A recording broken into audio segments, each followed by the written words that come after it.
Imagine ఈ water బాటిల్లో నీరు ఉంది. ఇందులో నీళ్ళు ఉన్నది మీకు ట్రాన్స్పరెన్సీ కాబట్టి కనబడింది. కొన్ని జీవితాలు ట్రాన్స్పరెన్సీ ఉండదు. ఓకేనా? మనుషుడు హృదయం ఏముందో నీకు తెలుసా? నువ్వు చాలాసార్లు అంటావు వాళ్ళు ఎలాంటి వాళ్ళు నాకు బాగా తెలుసు. నిజంగా తెలుసా? కొంచెం గనుకు పరిస్థితులు కొంచెం ఓపెనే. ఊపినప్పుడు ఏమవుతుంది? అప్పుడు బయటికి చిమ్ముతుంది. బయటికి చిమ్మినప్పుడు వారు నిజం బుద్ధులు బయటికి పడతాయి. అప్పుడు వారు నీతో అంటారు, sorry I don't mean to say that.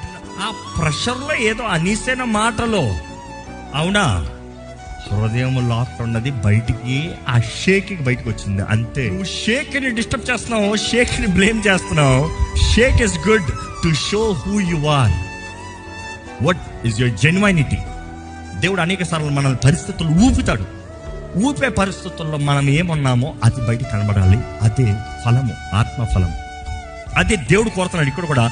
నా యందు ఉన్నవారు ఫలించాలి, మంచి ఫలం